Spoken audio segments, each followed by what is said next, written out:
time that my colleagues have given me is put a few random ideas out on the table, and perhaps we can pick up some of them later in the discussion. First point I'd make concerns my own sense of the strategic importance of Lebanon and of what is going to transpire there over the next few months. Now, I personally believe that Lebanon is important in its own right, and that the U.S. does have a stake in the fate of democracy there and the maintenance of Lebanon's sovereignty and independence. Of course, for lots of reasons, it hasn't always been the consistent position of the United States over the last several decades, though I think that it has to be said that certainly since the Syrian withdrawal in 2005, there is a much stronger constituency in Washington, I think, than ever before that supports doing whatever the United States can to try and preserve at least some of the key gains of the Cedar Revolution. But setting aside arguments about Lebanon's intrinsic importance for the United States, I would submit that even for the most hard-headed realists among us, and I certainly do understand that realism is very much back in vogue these days, even for those people, what happens in Lebanon's election should matter. Because for better or worse, I think that the paradigm is now set. That Lebanon's fate has become deeply intertwined in the fabric of a much larger struggle for power and influence that has been played out across the Middle East, frankly, for the last several years. And it is a struggle that quite clearly pits the United States and its friends on the one side against Iran and its allies and its proxies on the other. And that struggle, I would argue, does indeed have strategic implications for U.S. interests in the Middle East that extend well beyond Lebanon itself. And I frankly don't think that this is a struggle that, at least at this point in time, the Obama administration can escape, no matter how much it may want to talk about ending zero-sum thinking about the Middle East, or about its desires to find common ground with some of America's main regional adversaries. Because whether or not anyone in the U.S. government chooses to understand what happens in Lebanon this way, I feel quite confident that in the days and weeks after the elections, the rest of the Middle East will have their scorecards out as well to determine whether the U.S. side won, or the Iranian-Syrian team came out ahead, or was it a draw.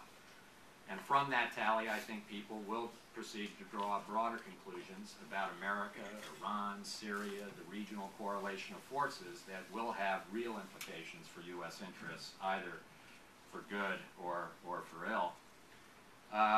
At a minimum, I think what I'm suggesting is that should the worst case happen, and should Hezbollah emerge from the elections with a clear-cut victory, it would not simply be a tragedy, I think, for Lebanon's democracy and for the integrity of the Lebanese state system, which I think it certainly would be.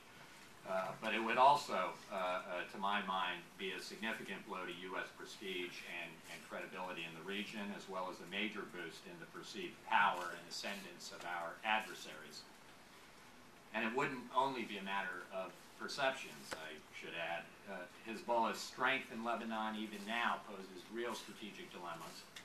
But imagine the danger should Hezbollah, and behind it Iran, first and foremost, and Syria, come in to control virtually all the institutions of the Lebanon state, in effect, thereby consolidating what over time would become a permanent Iranian military outpost on the shores of the eastern Mediterranean, and one that at least poses the risk that over time there will be an IRGC Quds force presence in some strength with all its deadly capabilities directly on Israel's northern border.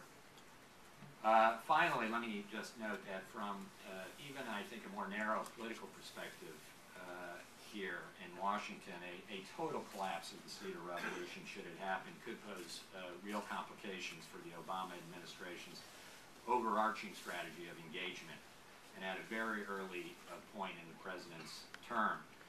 In the first place, as I think has been mentioned, or certainly was mentioned in Dave Shanker's Policy Watch, coming off of that kind of perceived Iranian victory, I think it will almost certainly make much harder the already very difficult task of engaging the Iranians and trying in relatively short period of time to have them stand down on their nuclear program.